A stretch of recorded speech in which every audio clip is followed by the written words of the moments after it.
Vídeo do São Paulo Raiz com o Rony Altieri, muito legal ter o pessoal para falar um pouquinho das coisas do nosso amado São Paulo Futebol Clube, né? Eu poderia falar aqui de um monte de coisa hoje, eu poderia falar aqui da volta, né, dos emprestados, eu falei, né, emprestados, volta de Diego Souza, meu Deus do céu, volta de Trellis. Tem gente que fala assim para mim, poxa, Rony, o Trellis seria bom se tivesse aí nesse time, se estivesse jogando no São Paulo. Rapaz do céu, eu não quero nem pensar nessa possibilidade. A gente acaba em momentos mais difíceis limitando as coisas, né, por baixo, limitando as coisas pela menor qualidade, quem é menos pior. E o São Paulo não pode aceitar esse tipo de coisa, por pior momento que a gente viva, nós não podemos aceitar esse tipo de situação definitivamente. Então é muito importante que a gente tenha em mente o que realmente a gente vai poder usar para o ano que vem. E desses caras que vão voltar, rapaz, eu não consigo ver um jogador sequer em condição hoje de assumir a titularidade do São Paulo ou ser um reserva de um nível que a gente possa entender satisfatório para o ano que vem. Portanto, eu podia falar dos jogadores emprestados, mas eu não vou falar definitivamente, né?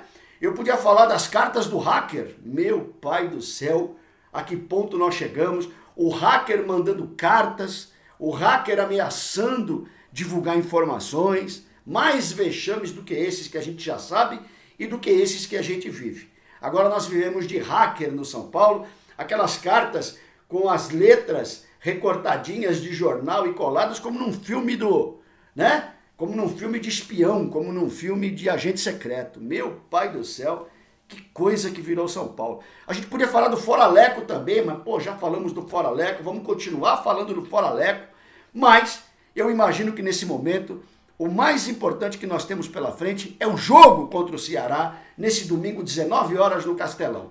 Castelão que deve estar lotado, Castelão vai estar de gente saindo pelo ladrão, inclusive torcida do São Paulo Futebol Clube, que eu sei que é gigante, lá em Fortaleza e no Ceará como um todo e no Nordeste como um todo, no querido Nordeste. Muita gente viaja quilômetros e mais quilômetros para ver o São Paulo Futebol Clube numa jornada como essa. Então é muito importante que o São Paulo, além de jogar para aquilo que o São Paulo necessita, o São Paulo jogar também para essa torcida maravilhosa que acompanha o São Paulo, que deve ter o reforço, inclusive, da torcida do Fortaleza, que quer ver, de alguma maneira, o Ceará na Série B e o Fortaleza se mantendo na Série A.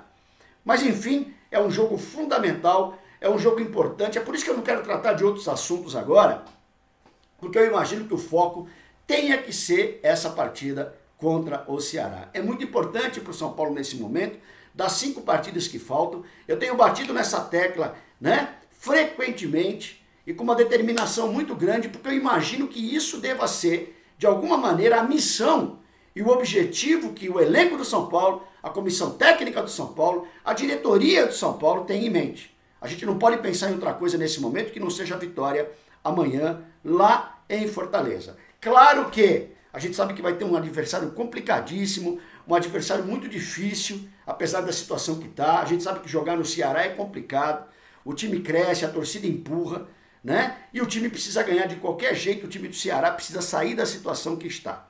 Então, nesse momento, é muito importante para o São Paulo e para o Fernando Diniz ter em mente uma tática que possa surpreender, de alguma forma, o Ceará, que vai vir por desespero. O Ceará vai fazer das suas poucas armas a arma mais eficiente, até porque é uma das maiores deficiências do São Paulo, que é justamente a bola em chuveirinho, a bola alçada, a bola alta na área do São Paulo.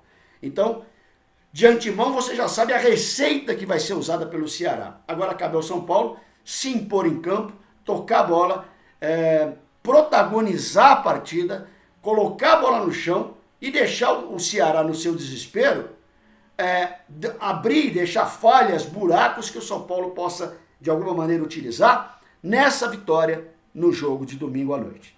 É o que a gente espera, é o que a gente precisa acima de tudo. O São Paulo que deve ir a campo com o Volpi, cada vez mais seguro, cada vez mais firme, e parece cada vez mais longe do Morumbi. Não, tô brincando.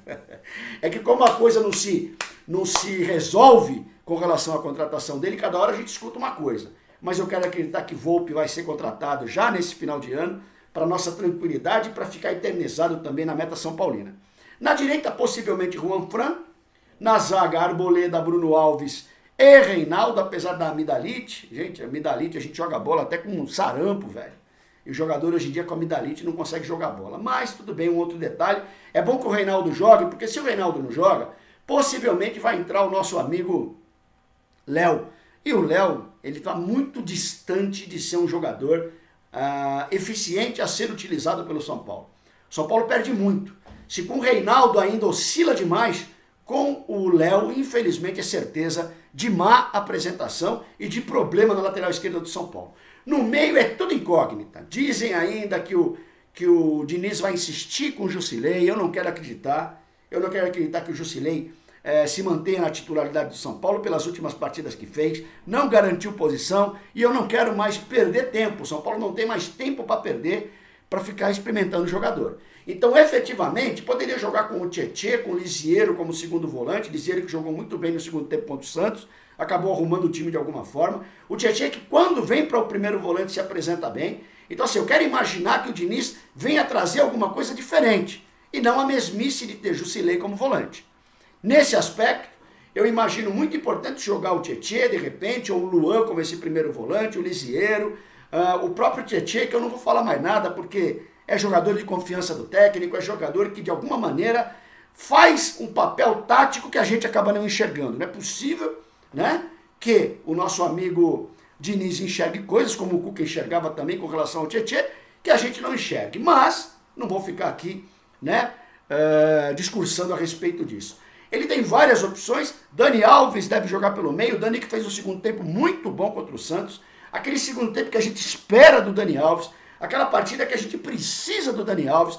Aquele protagonismo, aquela entrega. Por quê? Porque o Dani Alves tem o valor, o Dani Alves tem o pacote, o Dani Alves tem o conhecimento técnico, né? Para ser esse jogador que o São Paulo precisa. Não adianta, Dani, você falar que não quer ser o protagonista, que você não é salvador da pátria. Não adianta você falar isso. Pelo que você ganha, pelo nome que você tem, pelos títulos que você conquistou, você automaticamente é esse cara.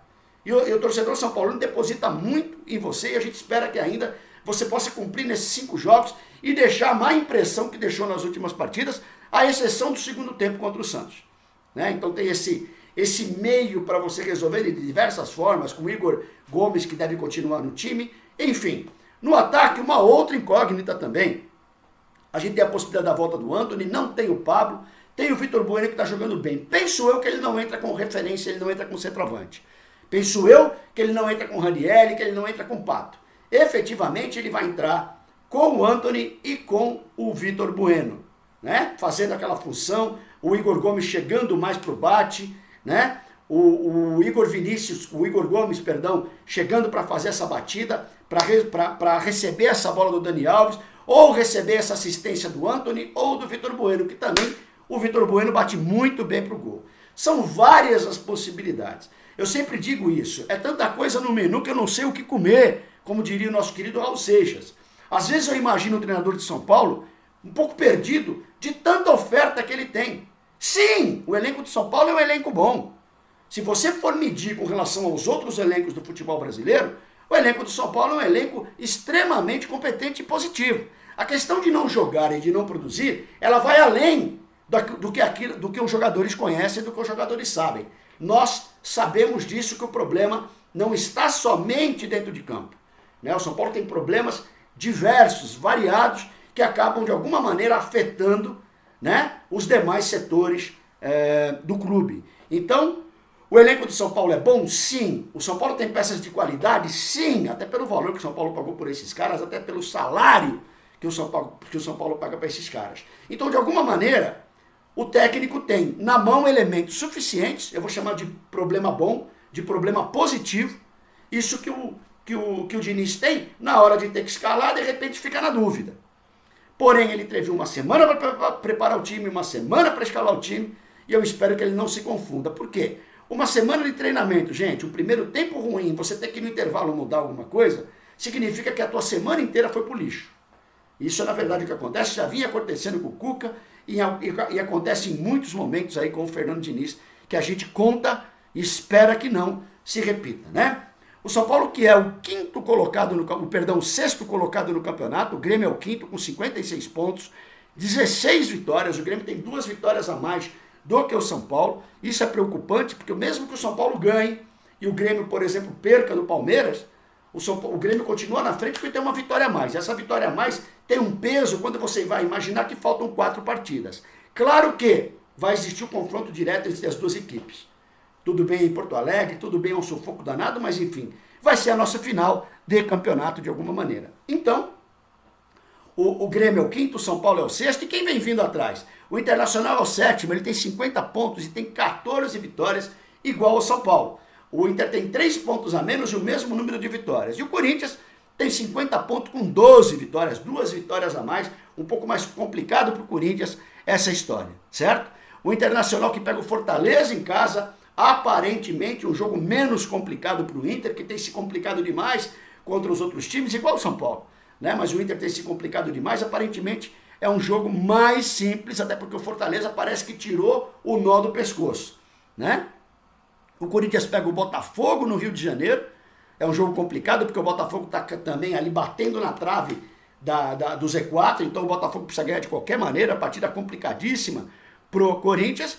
E o Grêmio, como eu falei, que pega o Palmeiras, esperamos que o Palmeiras não esteja desinteressado, esperamos que o Palmeiras não entregue o título pro Flamengo nessa rodada, adie aí para mais uma rodada e ganhe essa partida. Enfim, de tudo que temos que fazer, é muito importante o São Paulo fazer a sua parte, que é a vitória contra o Ceará nesse domingo à noite lá no Castelão. Tá certo, gente? É isso que a gente espera. E o Ceará? O Ceará, meu amigo, vem em 15º lugar, batendo na trave, 1 ponto da zona do descenso, desesperado, com partidas dificílimas pela frente, e vai encarar o São Paulo nesse jogo, e vai ter no São Paulo aí uma chance de livrar 4 pontos da zona do rebaixamento. Então vocês imaginam o quanto vale para o São Paulo essa vitória. O quanto é importante para o São Paulo esse jogo, porque o Ceará vai vir com tudo e não vai querer outra coisa que não seja vitória, empate não interessa para nenhum dos dois. Enfim, tem que ser jogo de leão, né? Tem que ser jogo de time que quer ser campeão, não campeão no caso. O campeonato do Ceará é não cair, o campeonato do São Paulo é chegar na Libertadores. Essa é a realidade que nós temos, né? O elenco do Ceará que vai ser premiado com 2 milhões para serem divididos caso não caia e 3 milhões se ainda chegar à zona da Sul-Americana. Então tem prêmio bom aí na mão dos jogadores do Ceará para que eles saiam dessa situação e tirem o vovô desse buraco aí, desse Z4. Legal, gente? A expectativa fica, a torcida fica, a confiança na camisa do São Paulo Futebol Clube continua e a exigência de que realmente nós necessitamos dessa vaga na Libertadores para poder ter um 2020, respirando um pouquinho mais, com mais saúde. Legal, pessoal? A gente volta a falar com vocês no pós-jogo, esperando com uma vitória muito boa, uma vitória tranquila é difícil, mas uma vitória boa, uma vitória que não deixa a gente preocupado a partida inteira, né? E ao final dessa jornada a gente volta para falar com vocês, gravando mais um vídeo aqui de pós-jogo do São Paulo Raiz. Legal, gente? Avante, tu és forte, tu és grande, São Paulo Futebol Clube. São Paulo Raiz na área, Rony Altieri. Grande abraço, pessoal.